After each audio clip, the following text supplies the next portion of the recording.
जहां जेडीयू विधि प्रकोष्ठ की ओर से अधिवक्ता समागम का आयोजन किया गया और इसमें सीएम नीतीश ने एकजुटता का आह्वान किया है। नीतीश कुमार ने कहा कि चुनाव आने वाला है और आप लोग एकजुट हो जाइए, इस बार ज्यादा वोटों से जीतना है। और नीतीश कुमार ने फिर वही बात दोहराई, कहा कि इधर उधर चले गए थे वो लोग, गड़बड़ करने लगा। और आरजेडी पर निशाना साधते हुए सीएम ने कहा कि महिलाओं के लिए कुछ नहीं किया।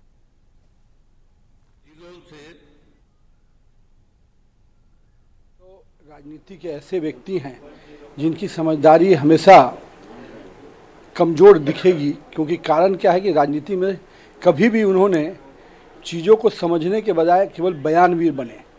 अगर थोड़ा कर्म करते, लोगों के साथ मिलते समझते, कश्मीर को ना आपने समझा, ना भारत को समझा और ना बिहार को समझा, आपने केवल अपने परिवार को समझा है और परिवार के आधार पर ही राजनीति आप करते हैं।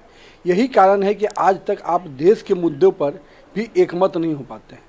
जो मुद्दे अंतर्राष्ट्रीय स्तर पर भारत की एकता का मैसेज जाना चाहिए, वहाँ पर भी आप विखंडित नजर आते हैं, केवल अपनी राजनीतिक उद्देश्यों की पूर्ति के लिए और कहीं ना कहीं वोट बैंक की राजनीति के लिए।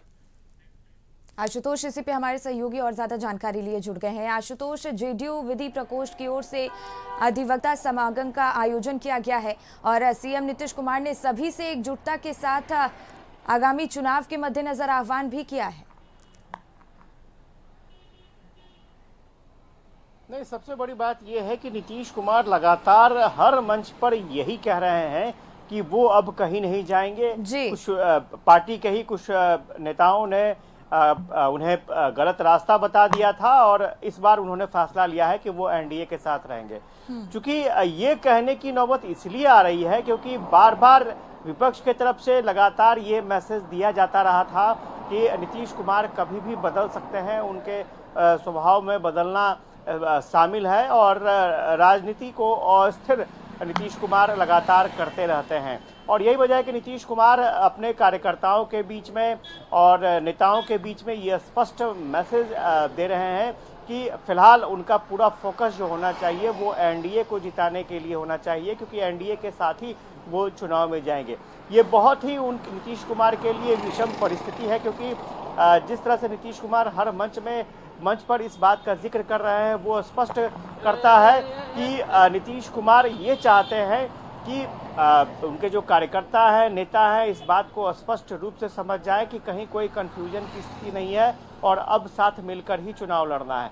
तो स्वाभाविक तौर पर हालांकि ये बात बिल्कुल क्लियर हो चुका है, स्पष्ट हो चुका है कि कहीं भी अब राजनीतिक अस्थिरता की बात जैसी नहीं है, क्योंकि इंडिया गठबंधन अपनी तैयारी में जुटा है और एनडीए ने भी अपनी तैयारी शुरू कर दी है। तो स्वाभाविक तौर पर अपने अपने स्तर से दोनों ही गठबंधन की तरफ से काम शुरू हो गए हैं और कहीं भी एक इफ और बट की जो गुंजाइश होती है उसको पहले भी तेजस्वी यादव ने खारिज कर दिया है।